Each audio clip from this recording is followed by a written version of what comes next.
মোহরকে যে এভাবে আবিষ্কার করবে তা ভাবতে পারেনি তন্ময়। একটা কাজে আসতে হলো প্রত্যন্ত গ্রাম্য এলাকায়। এই অঞ্চলে শাল সেগুন মহুয়া গাছের উপরে একটা প্রজেক্ট শুরু হয়েছে।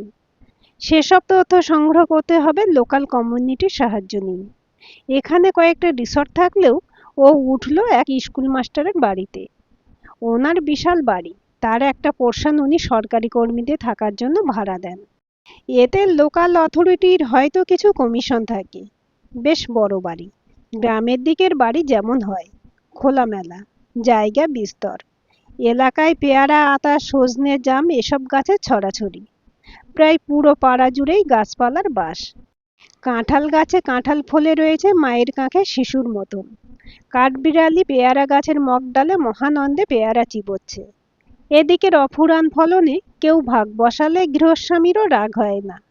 বাড়ির বারান্দায় তন্ময় কাঁধে ব্যাগ নিয়ে দাঁড়িয়ে। ওর সঙ্গের কেয়ারটেকার লোকটি ভিতরে যেতে ঘরের মধ্য থেকে যে বেরিয়ে এলো তাকে দেখে প্রথমটা না চিনলেও মুহূর্তে ধরা পড়ল সেই পরিচিত মুখ। সে যদিও চেনা মানুষ দেখে তেমন উচ্ছ্বসিত হলো না। লাল টুকটুকে শাড়ি, গলায় সোনার চেন, হাতে সোনা বাঁধানো নোয়া, সোনার মোটা বালা, মুখে নির্বিকার ভাবটা প্রগাঢ়। তন্ময় সে সময় যদিও বুঝতে পারছিল না এই কেয়ারটেকার লোকটার সামনে একে অপরের চেনা পরিচিতির ব্যাপারটা প্রকাশ করা ঠিক হবে কিনা। বৌদিদি, ইনি 2 দিন এইখানে থাকবেন। বাজার দোকান আমি করে দিব। আর যদি বলেন তো বাগান দিকে রান্নার ব্যবস্থাটাও করে দিব। আমি 2টা রেঁধে দিব বাবুকে। সে বলল, তুমি যাও, আমি ব্যবস্থা করে নেব। কেয়ারটেকার লোকটা একটা সেলাম ঠুকে চলে গেলে তন্ময় বিস্ময়ের সঙ্গেই জিজ্ঞেস করল, মোহর, তুই এখানে? লাল শাড়ির গ্রাম্য মেয়েটি যেন কষ্ট করে হাসল, বলল, হ্যাঁ। তুই কি যোগেশ স্যারের ওয়াইফ? মোহর মাথা নাড়ল। কি অবিশ্বাস্য! দেখ, অফিস থেকে যখন যোগেশ শিকদারের নাম বলল তখনও জানি না তুই ওর ওয়াইফ। কেমন আছিস? আগে ভিতরে আয়, দূর থেকে এসেছিস, স্নান সেরে কিছু খেয়ে নে। স্নান সেরে ঘরোয়া পায়জামা পাঞ্জাবি পরে আসতে দেখে মেঝেয় আসন পেতে খেতে দিয়েছে মোহর। তন্ময়ের চোখে আর এক পরত বিস্ময় দেখে সে বলল, এ বাড়িতে ডাইনিং টেবিলের রেওয়াজ নেই। রিম্পি বুবাইয়ের বাবা বলে হাঁটু মুড়ে খেতে বসলে নাকি কখনো হাঁটুতে বাত হবে না। হাসি পেল কথাটায়। তন্ময় বলল, উনি কোন সাবজেক্ট পড়ান? অঙ্ক আর ইংরেজি। গ্রামের স্কুল, মাস্টার নেই, একজনকেই অনেক বিষয় দেখতে হয়। মোহর খুব ঠান্ডা স্বরে বলল কথাটা। মোহরকে যতদূর তন্ময় চেনে তাতেই এই পরিবেশে যে ও মোটেই ভালো থাকতে পারে না তা জেনেও কথাটা জিজ্ঞেস করতেই হলো, এখানে ভালো লাগে তোর? মাছের ঝোলের কাশি থেকে হাতাটা তুলতে গিয়েও ঠেলে ফেলল মোহর। আমার জীবনটা নষ্টের জন্য দায়ী মল্লার। ওর জন্য আজ? কেন? যোগেশ কি লোক ভালো নয়? তন্ময় জিজ্ঞাসু হয়। মোহরের ফর্সা টান টান ত্বকের মাঝে সুতীক্ষ্ণ ঠোঁটের কোণে একটা বক্র রেখা বিদ্রুপ বোঝায়। ও বলে, এলেই দেখতে পাবি। দুপুরে পাতলা মুসুর ডাল, ডুমুরে তরকারি, তেলাপিয়ার ঝোল ভাত খেয়ে মোহরের দেওয়া ঘরে একটা ফকফকে বিছানায় টান হয়েছিল তন্ময়। পাক্কা 10 বছর হবে। এই দীর্ঘ সময়ে তন্ময়ের চেহারায় কিছু পরিবর্তন এলো মোহরকে দেখে কেউ বলবে না ও 2 ছেলে মেয়ের মা। মোহর ছিল ওদের কলেজের একটা আলোচনার বিষয়। নইলে বাড়িতে মিথ্যে বলে বয়ফ্রেন্ডকে নিয়ে দীঘায় 3 দিন কাটিয়ে আসার সাহস কি আর সবার থাকে? অবশ্য এখন এই গাছগাছালির মাঝে শহর থেকে দূরে সব রকম সুযোগ সুবিধা থেকে বঞ্চিত একটা বসবাসের জীবন যদি সত্যিই 3 দিনের রাত্রি যাপনের প্রাপ্তি হয় তবে তাকে সাহস বলা যায় না, দুঃসাহসিকতার খেসারত। সে সময় কলেজে সবার মুখে মুখে ওই এক আলোচনা, মল্লার আর মোহর চুটিয়ে প্রেম শুধু করছে না, ওরা বাড়াবাড়ি পর্যায়ে চলে গেছে। কলেজে একটাই রটনা তখন, প্রেমিকের সঙ্গে নাইট স্টে। অসহ্য। ওর বাড়ির লোকই বা কি? তন্ময় অবশ্য জানতো ওরা বাড়িতে মিথ্যে বলেই গিয়েছিল। দুজনের বন্ধু ছিল তন্ময়, তাই জানতো মোহর বাড়িতে বলেছিল বন্ধুর মামার বাড়ি দীঘায়, তাই বন্ধু মালবিকার সঙ্গে ওর মামার বাড়ি যাচ্ছে। যদিও এত কিছু বলতে হয়নি মল্লারকে, সে শুধু বলেছিল কলেজের ট্রিপ। এসব ছাড়াও ওদের মাঝে সম্পর্কের অনেক ব্যাপারে সাক্ষী থেকেছে তন্ময়। আজ 10টা বছর পার করেও যেন মনে হয় সেসব দিন হাত বাড়ালেই ছুঁতে পারবে। চোখে ভাসে মোহরের সুন্দর মুখ, ওর দোহারা গরম ফিটিংস সালোয়ার কামিজ, উড়িয়ে দেওয়া ওড়না, আর রাগে কাঁপতে কাঁপতে কলেজের বারান্দা ধরে গটমটিয়ে হাঁটা, পায়ে প্ল্যাটফর্ম হিলে স্যান্ডেল। রাগে কাঁপতে কাঁপতে মোহর হাঁটছে, ফর্সা টকটকে মুখটা রাগে লাল। একদল ছেলের সঙ্গে বসেছিল তন্ময়, যদিও সে দলে সেদিনের মুখ্য চরিত্রে ছিল মল্লার। মোহর তুড়ি মেরে বলল, এক্ষুনি উঠে আসবি। অন্য ছেলেরা হাসাহাসি করলো মোহরের কথা বলার ভঙ্গিতে। দেখে মল্লারের পৌরুষে লাগলো, একটা তুড়ির জোরে ও একটা মেয়ের কথাই উঠবে। বলল, যা বলার আছে এখানেই বল। ওর কায়দায় একটা হিরো হিরো ভাব, ছড়িয়ে বসার ভঙ্গিটা এমন যেন বন্ধুরা ঠিক বন্ধু নয়, তাঁবেদার, যারা ওর ইশারায় এক্ষুনি কাঁধ আর পিঠ মালিশ শুরু করবে। তুই কৌশানীকে কি বলেছিস? মোহর একইভাবে ক্ষুব্ধ। কি বলেছি? ওর কপালেও ভাঁজ। সেটাই জানতে চাইছি। কি জেনেছিস বল, তাহলে আমার বুঝতে সুবিধা হবে। তুই ওর বোনকে ম্যাথসের টিউশন দিবি? হ্যাঁ। মানে? ওই ন্যাকা মেয়েটা যে কথায় কথায় ছেলেদের গায়ে ঢলে পড়ে, তার বাড়ি পড়াতে যাবি? তোর ক্যারেক্টার কি তাহলে? মল্লার বলে, কৌশানী ছেলেদের গায়ে ঢলে পড়ে সেটা তোর ওপিনিয়ন, আমার নয়। আর আমি নিশ্চয়ই তোর মতে চলবো না।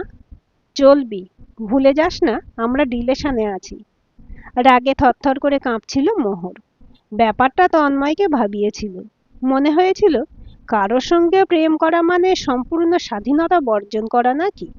নিজস্বতা বলে কিছু থাকবে না? মোহরকে কি এইভাবে জোর করলে ও শুনবে? আরো কয়েকবার ওদের মাঝে তর্কাতর্কি শুনেছে। ফুচকার লাইনে দাঁড়িয়ে মল্লার আরো কয়েকজন ছিল। মোহর ফুচকা খাচ্ছিল, সঙ্গে তারাও। এর মধ্যে পিয়ালির ফুচকার টাকাটা মল্লার মিটিয়ে দিল। রাগে কটমট করে তাকালো মোহর, তারপর ফুসকার পাতা ফেলে গটমাট করে হাঁটা দিল। মল্লার ব্যতিব্যস্ত হয়ে ওর পিছন ধরলে মল্লারের বন্ধুরা ফোড়ন কাটলো। मैं जोरू का गुलाम बन के रहूंगा। মল্লা তাও ছুটেছিল। বাকি ছেলে মেয়েরা বলতো মা কুকুর যেমন ছানা কুকুরের ঘেঁটি ধরে ঘোরে, তেমন অবস্থা হয়েছে মোহরের। কলেজের সিঁড়ির মুখে ওদের বসে থাকতে দেখে একবার তন্ময় ওদের পাশে এসে বসলো, আর বেশ অবাক হয়ে শুনলো মোহরের কথা। ও বলে চলেছে, তুই হোটেল ম্যানেজমেন্ট পড়বি, ও লাইনে অনেক অপরচুনিটি, ইন্টার্নশিপ ভালোভাবে করলে জব লেগে যাবে। মল্লার বলল, ধুর, ওসবে আমার ইন্টারেস্ট নেই, আমি মিডিয়া লাইনে যাব, ফটোগ্রাফি নিয়ে পড়ব। মোহর ফুঁসে উঠল, ফালতু কথা বলিস কেন? ও লাইনে কি ফিউচার আছে? কত টাকা কামাবি? শেষে বিয়ে বাড়ির প্রজেক্টগুলো ধরবি, কোনো দরকার নেই। মল্লারও শুনে রেগে গিয়ে বলল, যে বিষয় কিছু বুঝিস না কথা বলিস কেন? ইডিয়েট একটা। তুই ইডিয়েট, যে ভালো কথা বোঝে না। আর শোন, আমি বিট্টুদার সঙ্গে কথা বলেছি, বাগুইয়াটির কাছে 1 বেডরুম ফ্ল্যাট পেয়েও যাব, কিন্তু তার জন্য পয়সা চাই, মানি। বুড়ো আঙুল আর তর্জনী ঠেকিয়ে টাকা বোঝায় মোহর। তুই আমার ছাড় না ভাই। মল্লার উঠে যেতে চায়। মোহর চোখ পাকায়, কি বললি? ছেড়ে দেব? যদি এখন মরে যাই না, তাহলেও তোর নাম মেনশন করে মরবো। রাগে মল্লার ঝাড়া দিয়ে উঠে পড়ল। তন্ময় বলেছিল, কারোর উপর অত প্রেশার দেওয়া ঠিক নয় মোহর। আজকের মতনই ঠোঁটের একটা কোণে বক্ররেখা ফুটিয়ে মোহর বলেছিল, কিছু মানুষ চাপেই ঠিক থাকে। তারপর কলেজ পাশ দিয়েও তন্ময়ের সঙ্গে ভালো যোগাযোগ ছিল মল্লারের। এখনো যে খুব যোগাযোগ আছে তা নয়, তবে একেবারে বিচ্ছিন্ন সে নয়। হোয়াটসঅ্যাপ আর ফেসবুকে প্রায়শই কথা হয়। মোহরই কিভাবে যেন হারিয়ে গিয়েছিল। অবশ্য মল্লারের সঙ্গে এখনকার আর তখনকার কথার ফারাক ছিল বিস্তর। তখন সে ছিল কাছের বন্ধু, এখন বড়সড় মানুষ। তখন মল্লার আজকের মল্লার তো আর ছিল না, ছিল সোজা সাপটা, খোলামেলা। তাই কলেজের সামনে অনাদিদা চায়ের দোকানে ওকে গোমড়া মুখে দাঁড়িয়ে থাকতে দেখে তন্ময় যখন জিজ্ঞেস করেছিল, কি রে এমন গুরুগম্ভীর মুডে, তখন হয়তো আসল কথাটাই বেরিয়েছিল ওর মুখ দিয়ে। বলেছিল, আর বলিস না, মোহর বিয়ে বিয়ে করে পাগল করে দিচ্ছে। এভাবে হয়? আমার সবে এখন 24ও হয়নি, এখন কি বিয়ে করব? খালি বলবে বাবার সঙ্গে দেখা করো। ভাই, ফালতু কারো ডায়ালগ বাজি শুনতে যাওয়ার আমার কোনো ইচ্ছে নেই। তন্ময় বলল, হয়তো ওকে বাড়ি থেকে বিয়ের চাপ দিচ্ছে। সে কথার কোনো উত্তর না দিয়ে মল্লার বেজার মুখে দাঁড়িয়ে রইল। তন্ময় বলল, প্রেম করার আগে এসব ভাবিসনি? ও বিশ্রী মুখ করে বলল, এত দায়িত্ব কে নেবে ভাই? প্রেম মানে এমন ঝামেলা জানলে ভুলেও ও ফাঁদে পা দিতাম না। ঘর ভাড়া নাও, ইলেকট্রিক বিল ভরো, বাজার দোকান, হাজার ফরমাস খাটো, প্লাস তার কথা মতো চলো। কে প্রেম করে রে? তন্ময় শুধু হেসে গেছে ওর কথায়। কি আর উত্তর দেবে ওর যুক্তির? সেসব এখন অতীত। তবু মনে এলো এতগুলো বছর পর মোহরকে দেখে। দরজায় খুট করে শব্দ হতে তন্ময় দেখে একটা বাচ্চা মেয়ে একটা প্লেটে সিঙাড়া নিয়ে ঢুকলো। বিছানায় উঠে বসতে সে থালাটা বিছানায় রেখে প্রায় ছুটেই পালাচ্ছিল, কিন্তু খপ করে ওর হাত ধরে নিল তন্ময়। আরে আরে, তুমি যাচ্ছ যে? তোমার নামটা শুনি। রিম্পি। তুমি মোহরের মেয়ে? সে দুপাশে মাথা নেড়ে অসঙ্গতি বোঝালো। তারপর বলল, যোগেশ আর মোহরের মেয়ে। তন্ময় শব্দ করে হাসে। তুমি বাবাকে বুঝি একটু বেশি ভালোবাসো? সে টুকটুক মাথা নাড়ে। বাবাকে আমি খুব ভালোবাসি। তন্ময়ের খারাপ লাগলো। যতই হোক, মোহর ওর বন্ধু, তাই তার দিকে পাল্লাটা ভারী হলে ভালো লাগতো। বলল, কেন বাবু, মা কি দোষ করলো? মা কখনো বাবার জন্য এমন সিঙাড়া ভেজে দেয় না। বলেই সে ফুরুত করে পালালো। সিঙাড়া মুখে দিয়ে অবশ্য বোঝা গেল এ মোহরের প্রথম এক্সপেরিমেন্ট। কেমন মিয়ে যাওয়া, তবু ভালো লাগলো। আহা, এই বনবাসে বসে মেয়েটা বন্ধুর জন্য কষ্ট করে এগুলো বানিয়েছে। তন্ময় জানলার দিকে তাকায়। বাইরে রোদের ছটায় তখন বিদায় আভাস। আকাশ জোড়া সোনালি আলো ছড়াছড়ি। দূরের গাছগাছালি আকাশ উন্মুখ ডালপালা ছড়িয়ে আকাশ ক্যানভাসকে ভরেছে শিল্পে। এ অলিক রূপ এক মোহর টানে অন্য জগতে ঠেলে নিয়ে যায়। এই পরিবেশ নিস্তব্ধতায় শুধু উপভোগ করার। একটা সময় হয়তোবা এই পরিবেশে মানুষ কবিতা পড়তো বা লেখার চেষ্টা করত। এখন হয়তো রিল বানায়। দরজার পাল্লা ঠাল্লার শব্দে সেদিকে তাকায় তন্ময়। একটা প্লেটে 2 কাপ চা নিয়ে ঢুকলো মোহর। একটা কাপ তন্ময়ের দিকে এগিয়ে বলল, দুপুরে খাওয়াটা ভালো হয়নি। তখনই বুঝেছি আসলে এখানে তেমন কিছু পাওয়া যায় না। রবিবার হাট বসে, তখন যা ভালো সবজি কি মাছ, নইলে দোরে মাসিরা যা দিয়ে যায়। তন্ময় এসব অপ্রাসঙ্গিক কথায় না গিয়ে সোজাসুজি মল্লারের সঙ্গে ওর সম্পর্ক ভেঙে যাওয়ার কারণটাই জিজ্ঞেস করে বসলো। কারণ যে ওরও জানা ছিল না। আমি অবাক হচ্ছি, মল্লারকে ছেড়ে তুই এখানে কি করতে? আবারও ঠোঁটের কোণে বক্র রেখা খেলল মোহরের। বলল, অবাক আমিও কম হয়নি রে। জীবন অনেক কিছু শিখিয়েছে। এখন কাউকে আর বিশ্বাস করতে পারি না। ও কি তোকে চিট করেছিল? তাচ্ছিল্যের মুখভাব করে মোহর চায়ে চুমুক দিল। বলল, অনেক বলার পর সেবারও ওর বাড়ি নিয়ে গেল আমায়। আর ওদের বাড়িতে যেতে ওর মা আর জেঠিমা সে কি খারাপ ব্যবহার। মুখ চোখ বেঁকিয়ে বলে, আমাদের সময় মেয়েরা এরকম পোশাক পরতো না। বুকের উপর ওড়না নেই কেন? আর ছেলে মেয়েতে মেশামেশি, এ কোন বাড়ির কালচার? এতদিন ধরে দেখেছি, আজ পর্যন্ত এ বাড়িতে কোনো মেয়ে ছেলের হাত ধরে ঢোকেনি। কথাগুলো বলতে বলতে আজও উত্তেজিত হয়ে পড়ছিল মোহর। ওর কাছে হয়তো এই দিনটা আজও জীবিত, যা হয়তো ও রোজ দিন ভোগ করে। তন্ময় জানতে চায়, তারপর? মোহর যেন সেই দুনিয়ায় আবার পৌঁছে যায়। ও বলতে থাকে, সেদিন খুব রেগে গিয়েছিল মোহর। মল্লারদের বাড়ি থেকে বেরিয়ে মল্লারকে সে কথা বলতে ও গা করে না। এদিকে রাগে তখন ফুঁসছে মোহর। বলে, তুই বাড়িতে বলিসনি আমরা একে অপরকে ভালোবাসি? এত বিশ্রীভাবে ওরা কথা শোনালো কেন আমায়? মল্লার রাস্তা থেকে একটা শুকনো গাছের ডাল কুড়িয়ে তা হাওয়ায় মারতে লাগলো। একটা সময় বলল, এসব টুকটাক তো চলবেই, এতে কারুরই কিছু করার নেই। তুই প্রতিবাদ পর্যন্ত করবি না? মল্লা চুপ। আর দীঘার হোটেল রুমে রাতভর যখন আমায় আঁকড়ে পড়েছিলি আর বলেছিলি তুই ছাড়া বাঁচবো না, জীবনে তুই না এলে প্রেমের শব্দটা উপলব্ধি করতেই পারতাম না, কি ছিল ওসব? মল্লার অন্যদিকে তাকিয়ে গাল চুলকোতে লাগলো। মোহর নাচচ্ছিল। যে বাড়িতে মিথ্যে বলে বয়ফ্রেন্ড নিয়ে একা দীঘায় রাত কাটিয়ে আসতে পারে সে একেবারে অবলা নিশ্চয়ই নয়। তাই একরকম জোর করেই মল্লারকে বাড়ি পর্যন্ত আনলো, বাবার সঙ্গে বিয়ের ব্যাপারে কথা বলার জন্য। তারপর মল্লার আর ওর বাবার এক খাবার টেবিলে একটা বৈঠকও ঘটালো। এখানে বাবার ভূমিকা মোহরের পরিচালনাতেই চলেছিল, যেমনটা মোহর বলতে বলেছিল। উনি তাই বললেন, শুনেছি তুমি হোটেল ম্যানেজমেন্ট পড়বে ঠিক করেছো। বেশ ভালো লাইন, চাকরির স্কোপ অনেক বেশি। মল্লার বলল, আমার ও লাইনে কোনো ইন্টারেস্ট নেই। আমি ফটোগ্রাফি শিখছি। মোহর একেবারে আঁতকে উঠে বলল, কি ফটোগ্রাফি? কই, আমায় বলিসনি তো? মল্লার চুপ করে রইল। মোহরের বাবা বললেন, ফটোগ্রাফার? কিন্তু তাতে ইনকাম কেমন হবে?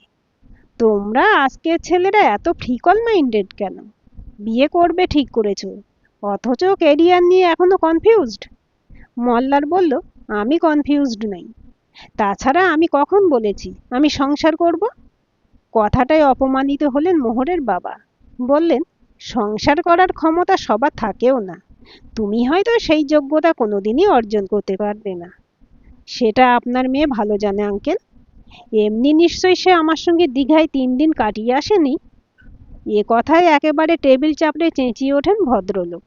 You scoundrel! এত বড় সাহস! বাড়িতে এসে বাড়ির মেয়েদের নিয়ে অসম্মান!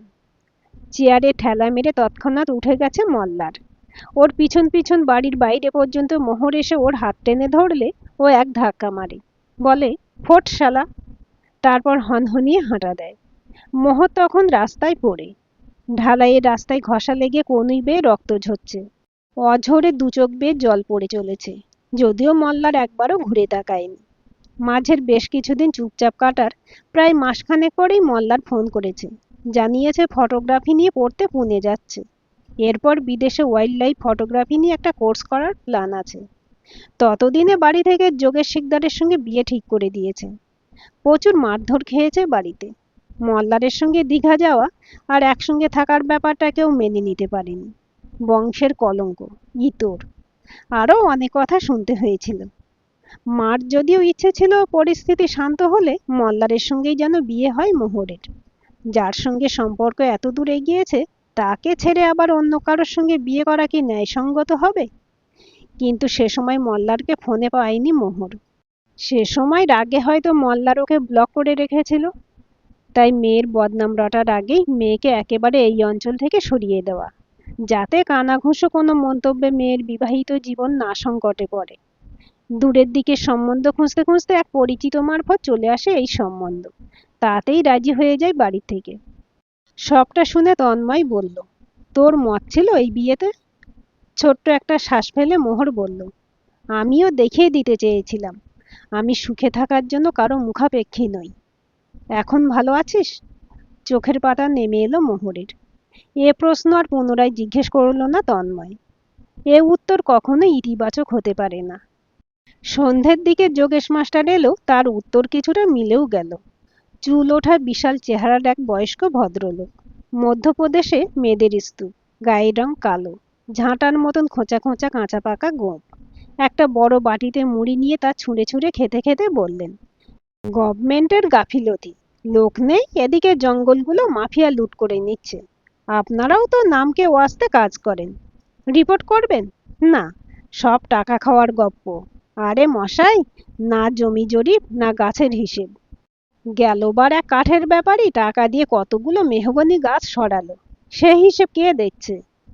কথা বলার ভঙ্গিমায় একটা গা জ্বালানি ভাব ছিল। তন্ময় রাগ হচ্ছিল, ওর কাজ নিয়ে উনি কেন অহেতুক মন্তব্য করছেন। তাই খোঁচা দিতে বলল, এখানে স্কুলে স্টুডেন্ট আসে? পরনের লুঙ্গির কিছুটা তুলে উন্মুক্ত উড়ু চুলকোতে চুলকোতে যোগেশ বললেন, সব চাষাভুষো দিন খাটা মজুরের ছেলে, ওই মিড ডে মিলটুকুর সময় যা আসে। তাহলে কাজ তো আপনারাও ঠিকভাবে করছেন না। ওদের স্কুলমুখী করা কি আপনাদের ডিউটি নয়? ওরে আর কি করবে বলুন দাদা, চাকরি পাবে? ভদ্রলোক আরো ঘণ্টাখানেক শুধু দুর্নীতি লুট মারের কথাই বলে চললেন। নিজের কর্তব্যটুকু বাদ দিয়ে সবার দোষ তুলে তুলে ধরলেন। ভ্রমণ বা খাওয়া দাওয়া কি অন্য কোনো বিনোদনের বিষয়ে ওর রুচি আছে বলে মনে হলো না। ভদ্রলোক সবকিছুর খারাপ দিকটা দেখে, অথচ নিজেকে ভালো রাখার চেষ্টাটুকুও করে না। এর কাছে আহার নিদ্রার মৈথুনই জীবন। দুর্নীতি দমন করা সাধারণের ক্ষমতায় নেই ঠিকই, কিন্তু তা বলে জীবনে কেবল দুর্নীতির অভিযোগ আর আলোচনা ভিন্ন অন্য কোনো রসবোধ থাকবে না? মোহরের মতন রোমান্টিক মেয়ের সঙ্গে এই লোকটার জুটি বড়ই বেমানান মনে হয়। একটা চাপা দীর্ঘশ্বাস পড়ল তন্ময়ের বুক বেয়ে।